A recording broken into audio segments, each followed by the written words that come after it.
Halo sahabat Casis, dengan Aris di sini yang pastinya akan memberikan beberapa informasi-informasi menarik seputar rekrutmen TNI. Dan pada akhirnya di tahun 2024 ini kita kembali bertemu di channel ini, di channel seputar rekrutmen TNI.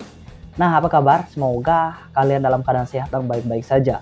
Dan doa saya di tahun 2024 ini, semoga apa yang kalian inginkan, apa yang kalian harapkan bisa tercapai, terutama bagi teman-teman yang ingin menjadi seorang pengabdi negeri di tahun 2024. Nah, kali ini saya akan memberikan beberapa informasi-informasi penting masalah mengenai rekrutmen TNI.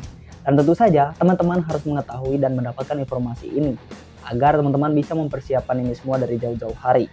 Dan di sini saya ingin disclaimer terlebih dahulu, terutama bagi para casis yang mungkin baru saja datang di channel ini. Bahwasannya saya bukan seorang TNI, saya bukan seorang Polri, ataupun seorang pengabdi negeri. Saya hanya saja calon siswa TNI yang pernah gagal lulus inisiatif untuk memberikan beberapa informasi-informasi menarik yang pastinya bermanfaat bagi kamu semua, terutama bagi kamu yang ingin mencalonkan diri menjadi seorang prajurit. Dan simak video ini setelah yang satu ini.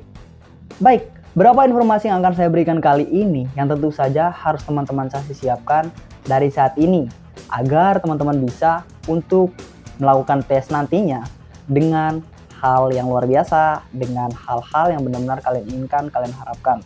Namun jika gagal, jangan pernah putus asa. Karena untuk menjadi seorang prajurit karir TNI maupun Polri itu bukan suatu hal yang mudah, banyak sekali proses dan tahap yang harus kita lakukan. Dan langkah pertama di saat kita ingin menjadi seorang prajurit yaitu masalah mengenai administrasi. Nah, administrasi merupakan hal yang paling penting yang harus teman siapkan dari jauh-jauh hari. Administrasi ini terdiri dari beberapa bagian yang paling penting, terutama teman-teman yang baru saja mencalonkan diri menjadi seorang prajurit. Dan administrasi ini terdiri dari beberapa bagian. Yang pertama masalah mengenai ijazah. Ijazah SD, SMP, hingga SMA. Dan jangan lupa teman-teman lampirkan SKHU-nya. Dan jangan sampai ada yang ketinggalan. Jika ada yang ketinggalan, maka putuslah harapan kalian. Yang kedua, masalah mengenai identitas. Identitas ini merupakan KTP. KTP para calon dan juga orang tua maupun wali. Jika teman-teman tidak memiliki orang tua, maka wali yang wajib membawa identitas diri yaitu KTP. Nah, itu masalah mengenai aspek yang pertama, yaitu masalah mengenai administrasi. Administrasi itu bukan hanya KTP ataupun ijazah, tapi masih banyak hal yang lainnya, yaitu kartu keluarga, akte kelahiran, dan masih banyak hal-hal yang perlu kamu siapkan.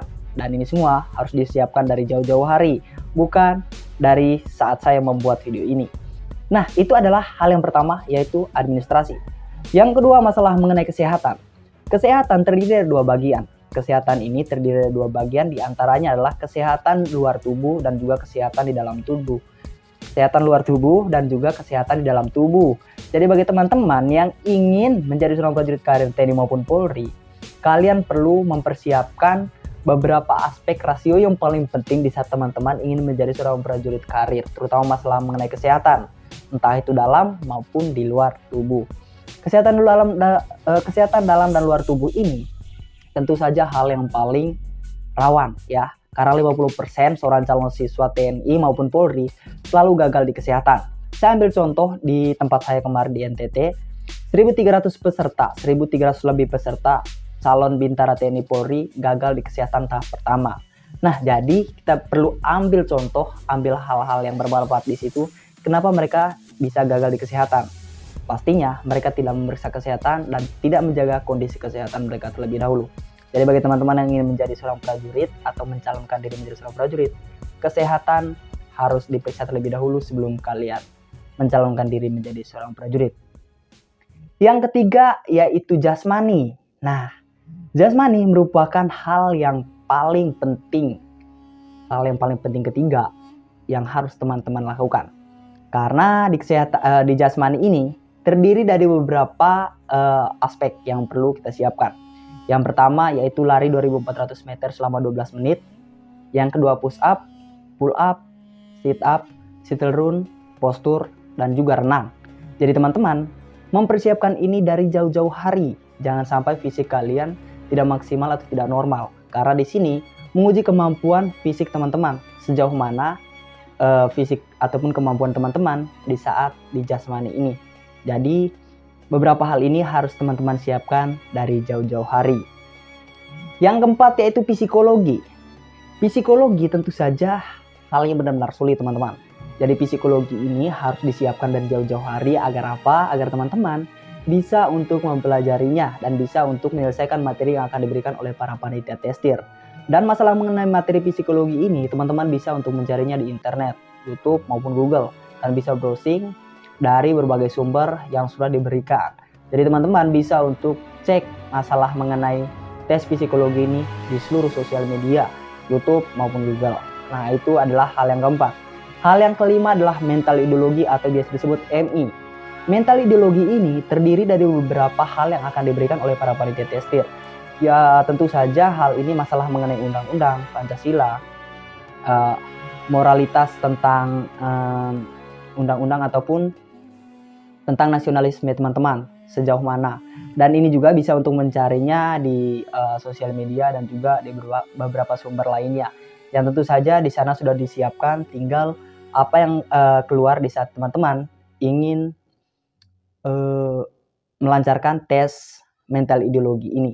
Nah, langkah selanjutnya itu setelah beberapa aspek ini selesai, beberapa tes ini selesai, mulai dari administrasi, kesehatan, jasmani, psikologi, mental ideologi, terus apa bang selanjutnya jika kita sudah lolos ini semua? Yang selanjutnya itu masalah mengenai pantuhir. Pantuhir ini terdiri dari dua bagian, pantuhir daerah dan juga pantuhir pusat. Dan tentu saja di sini juga teman-teman harus benar-benar mempersiapkan diri, harus benar-benar mempersiapkan mental agar teman-teman bisa untuk melangkah menggunakan seragam menjadi seorang pengabdi negeri. Dan semoga informasi ini bermanfaat dan cukup sampai di sini videonya. Jika ada yang ditanyakan silahkan bertanya di kolom komentar dan juga bisa follow Instagram saya. Dan selanjutnya saya akan memberikan beberapa informasi di tahun 2024 ini masalah mengenai rekrutmen TNI biar teman-teman mendapatkan informasi yang pastinya berguna dan bermanfaat. Maka dari itu, jangan lupa untuk subscribe channel ini dan nyalakan lonceng notifikasinya biar kamu tidak ketinggalan berita. Terima kasih dan sampai jumpa di next video.